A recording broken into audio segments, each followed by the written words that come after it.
teman-teman semua dan Bu Mahya. Kami dari kelompok 7 akan mempresentasikan hasil diskusi kami yang berjudul Teori Postmodernisme. Saya Alif Purwomaji, NIM 151190084. Saya Aprilia Pitaloka dari NIM 1511-911. Perkenalkan, nama saya Wildan Januar Asmudito, NIM 1511921. Nama saya Ris Octavia, NIM 1511922. Postmodernisme lahir akibat dari kegagalan paham modernisme. Sudah pasti bahwa ilmu pengetahuan terus berkembang sering berjalannya waktu, dikarenakan manusia sendiri memiliki sifat dasar tidak pernah puas, sehingga selalu mencari kesempurnaan, seperti dalam ilmu pengetahuan. Postmodernisme sendiri adalah suatu paham bahwa ilmu pengetahuan bersifat subjektif dan merupakan interpretasi masing-masing manusia. Pengetahuan tidak bersifat universal dan dipandang menyesuaikan zaman. Modernisme ialah suatu pandangan bahwa ilmu pengetahuan itu bersifat mutlak dan nilai-nilai tidak berasal dari manusia. Kemajuan teknologi menurut pemahaman ini memberikan manusia kehidupan yang mapan dan maju. Tetapi realitanya, modernisme membawa kehancuran kepada manusia itu sendiri, seperti penggunaan teknologi tidak semestinya, hingga laju pertumbuhan ekonomi sosial yang pesat, sehingga melahirkan sebuah gap stratifikasi sosial yang sangat jelas. Lalu selanjutnya ada kekuasaan, ilmu, dan HI. Menurut paham postmodernisme, kekuasaan dan kekuatan sama dengan kebenaran. Karena paham ini percaya bahwa kebenaran tidak bersifat absolut dan universal, melainkan subjektif. Maka hasilnya ialah dekonstruksi teks atau dikenal dengan istilah hermeneutika. Karena pola pikir yang sangat terpengaruh dengan media, maka interpretasi suatu teks bacaan tergantung dengan kapasitas sang pembaca. Menurut kaum postmodernis, konsep negara merupakan hal yang penting dalam hubungan internasional. Mereka lebih memikirkan konsep para elit sebagai aktor utama untuk mempertahankan kesetiaan rakyat. Maka dari situ pola asumsi rakyat tergantung pada para elit dengan powernya. Genealogi secara umum merupakan cabang ilmu yang mempelajari asal-usul sejarah dan warisan budaya suatu bangsa. Penelusuran tentang silsilah kebudayaan yang diturunkan dari beberapa keturunan suatu budaya itulah yang kemudian disebut sebagai metode genealogi. Menurut Pettiford dan Steins, metode genealogi berfungsi untuk menunjukkan sesuatu hal dan pihak yang diabaikan dalam cerita sejarah, sehingga memungkiri adanya penceritaan orang yang disingkirkan dalam sejarah. Dalam konteks postmodernisme, metode genealogi adalah salah satu metode yang digunakan untuk penyelidikan. Salah satu filsuf asal Prancis, Michel Foucault, menggunakan metode genealogi untuk menyelidiki sejarah, bahwa telah terjadi penyimpangan dalam penceritaan yang memang disengaja dikonstruksi oleh pihak-pihak pada masa tertentu yang memiliki kekuasaan. Genealogi secara umum merupakan cabang ilmu yang mempelajari asal-usul sejarah dan warisan budaya suatu bangsa. Penelusuran tentang silsilah kebudayaan yang diturunkan dari beberapa keturunan suatu budaya itulah yang kemudian disebut sebagai metode genealogi. Menurut Pettiford dan Steins, metode genealogi berfungsi untuk menunjukkan sesuatu hal dan pihak yang diabaikan dalam cerita sejarah, sehingga memungkiri adanya penceritaan orang yang disingkirkan dalam sejarah. Dalam konteks postmodernisme, metode genealogi adalah salah satu metode yang digunakan untuk penyelidikan. Salah satu filsuf asal Prancis, Michel Foucault, menggunakan metode genealogi untuk menyelidiki sejarah, bahwa telah terjadi penyimpangan dalam penceritaan yang memang disengaja dikonstruksi oleh pihak-pihak pada masa tertentu yang memiliki kekuasaan.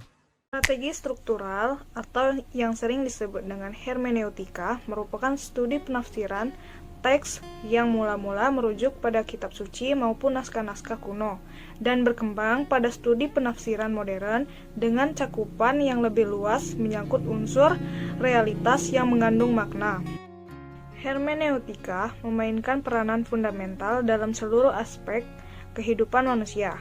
Penekanan seluruh aspek oleh penulisan bukanlah hal yang berlebihan karena memang pada prinsipnya kehidupan manusia didominasi oleh pemaknaan hermeneutik yang bukan hanya terbatas pada teks-teks tertulis, namun juga perihal fenomena, gejala-gejala, serta simbol-simbol kebudayaan yang abstrak.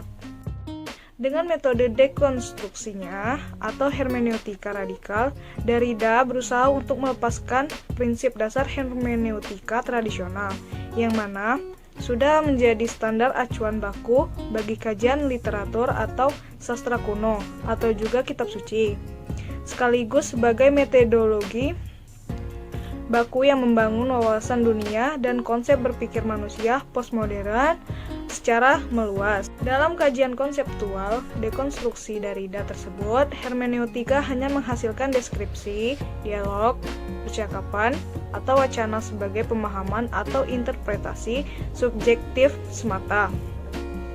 Posisi hermeneutika radikal demikian berusaha mendongkel sebuah bentuk hermeneutika normal atau dalam istilah Rothray, yang mana juga merupakan prinsip umum dalam kajian hermeneutika strukturalis, sehingga batasan-batasan serta norma-norma yang berlaku dalam disiplin penafsiran didekonstruksikan.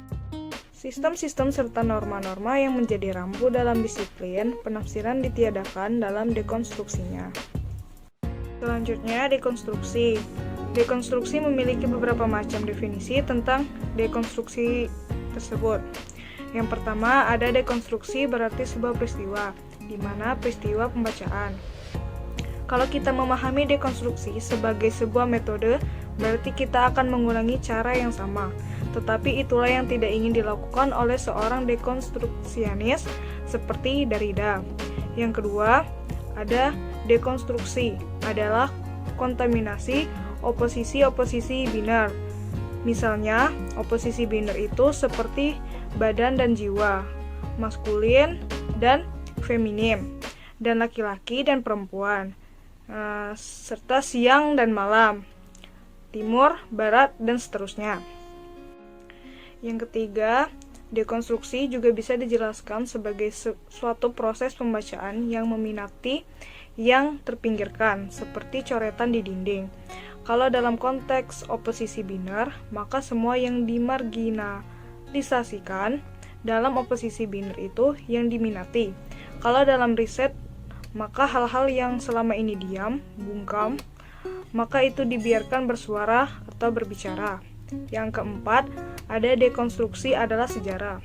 Istilah-istilah yang diunggulkan dalam oposisi-oposisi biner juga tidak stabil dan mendekonstruksi diri dan hal yang menjadi di dalam sejarah. Setiap istilah memiliki sejarahnya, dan sejarah juga menunjukkan bahwa istilah tidaklah stabil. Yang terakhir, kelima, tidak ada yang bebas teks. Dalam pembacaan dekonstruktif, makna teks mengacu pada rangkaian jejak-jejak, yaitu konteks-konteks yang ada dalam teks itu yang memberi makna.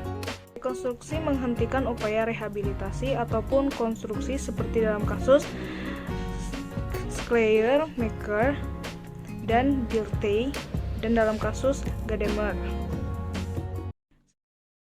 Analisa-analisa tentang kekerasan terbentang mulai dari yang bersifat makro seperti perang, pemerintah, dan represi, hingga yang bersifat mikro yang terjadi antara individu.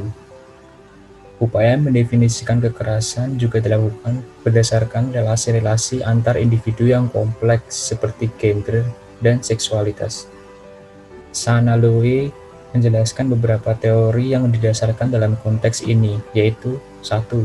Teori budaya kekerasan yang terjadi pada masyarakat plural. Beberapa subkultur membangun norma yang membolehkan penggunaan kekerasan fisikal lebih besar ketimbang kultur dominan. Kekerasan semacam ini semakin sering terjadi pada masyarakat yang penuh kekerasan ketimbang masyarakat yang damai. relasi tidak setara yang mendukung dominasi patriarki dalam keluarga dan menggunakan kekerasan untuk memperkuat dominasi patriarki adalah contohnya. Lalu yang kedua, teori ekologis. Teori ini berusaha menghubungkan kekerasan dalam keluarga dengan lingkungan sosial yang lebih luas. Ini termasuk budaya, jaringan sosial keluarga, situasi, dan kondisi keluarga terdekat. Kerangka ini memberikan dasar bagi teori risiko kekerasan domestik berdasarkan kriteria tertentu. Lalu yang ketiga, ada teori evolusioner. Teori ini mengajukan fakta bahwa masyarakat telah berubah dari yang cenderung simpel menjadi lebih kompleks. Bentuk keluarga menjadi lebih kecil dan inti, serta relasi sosial cenderung lebih terstruktur dan karenanya menjadi ambigu. Perubahan ini terjadi akibat perbedaan model pola asuh. Sebagai contoh, dalam keluarga yang sangat ketat, ketidakindependenan selalu diwariskan kepada anak dan tumbuh kepercayaan bahwa hukuman fisik diperlukan untuk memastikan kepatuhan. Teori ini menyatakan bahwa kepatuhan sangat penting bagi seseorang untuk struktur hierarki tertinggi, terutama ketika aktivitas individu-individu dilakukan di masyarakat formal yang bertemu di luar rumah. Lalu ada yang keempat, yaitu teori feminis. Terdiri dari banyak pandangan tentang kekerasan domestik. M. Biograd dalam bukunya Feminist Perspective in Wife Abuse mengidentifikasikan 4 ketegangan yang umum terjadi, yaitu 1. Sebagai kelas dominan, laki-laki memiliki akses berbeda terhadap materi dan sumber daya simbolis, sementara perempuan dianggap sekunder dan inferior atau lebih rendah. Yang kedua, pengalaman perempuan seringkali dianggap tidak penting karena didominasi laki-laki memengaruhi seluruh aspek kehidupannya. Selanjutnya yaitu kedaulatan dan etika. Postmodernisme yaitu melihat dunia sebagai teks. Karena itu, jika akhirnya terbentuk suatu pemahaman baru yang dapat dari teks yang saling berkesinggungan, bentuk dari pemahaman baru tersebut bisa jadi adalah kedaulatan. Etika terbagi menjadi 4 klasifikasi, yaitu yang pertama, etika deskriptif, yaitu etika yang hanya menerangkan apa yang ada tanpa memberikan penilaian terhadap objek yang diamati. Yang kedua yaitu etika normatif. Etika yang mengemukakan suatu penilaian mana yang buruk dan mana yang baik, dan apa yang sebaiknya yang dilakukan oleh manusia. Yang ketiga yaitu etika individual, yaitu etika yang objeknya manusia sebagai individualisme berkaitan dengan makna dan tujuan hidup manusia. Yang keempat yaitu etika sosial, etika yang membicarakan tingkah laku manusia sebagai makhluk sosial dan berhubungan interaksinya dengan manusia lain. Jenis-jenis etika. Yang pertama, etika filosofis. Secara harfiah dapat dikatakan sebagai etika yang berasal dari filsafat atau pikiran. Sifat etika ada 2. Yang pertama, non-empiris. Filsafat digolongkan sebagai ilmu. Ilmu empiris adalah ilmu yang didasarkan pada fakta atau yang konkret. Yang kedua, praktis. Cabang-cabang filsafat bicara mengenai sesuatu yang ada. Misalnya, filsafat hukum mempelajari apa itu hukum. Yang kedua, etika teologis. Ada 2 hal yang perlu diingat berkaitan dengan etika teologis. Yang pertama, etika teologis bukan hanya milik agama tertentu, melainkan setiap agama yang dapat memiliki etika teologis masing-masingnya. Yang kedua, yaitu etika teologis, merupakan bagian dari etika secara umum. Karena itu, banyak unsur-unsur di dalamnya yang dapat dalam etika secara umum. Selanjutnya, postmodernisme dalam kehidupan. Karena kaum postmodernisme berfokus pada pemaknaan, sehingga tidak terpercaya dengan makna objektif dan universal atau sebuah kebenaran absolut yang datang dari agama terdahulu. Pluralisme dalam sebuah pemaknaan menuntun mereka kepada agama dengan konsep baru, karena setiap individu mengartikan sebuah agama tergantung dengan pandangan dahulu. Pluralisme dalam sebuah pemaknaan menuntun mereka kepada agama dengan konsep baru, karena setiap individu mengartikan sebuah agama tergantung dengan pandangan dan pengalaman masing-masing dalam mengartikan. Jadi kesimpulannya yaitu Postmodernisme lahir akibat dari kegagalan dalam modernisme. Sudah pasti bahwa ilmu pengetahuan terus berkembang seiring berjalannya waktu, dikarenakan manusia sendiri memiliki sifat dasar yang tidak puas sehingga selalu mencari kesempurnaan seperti dalam ilmu pengetahuan. Menurut postmodernisme, konsep negara merupakan hal yang penting dalam hubungan internasional. Mereka lebih memikirkan konsep para elit sebagai aktor utama untuk mempertahankan kesetiaan rakyat, maka dari situ pula asumsi rakyat tergantung pada rasa elit dengan powernya.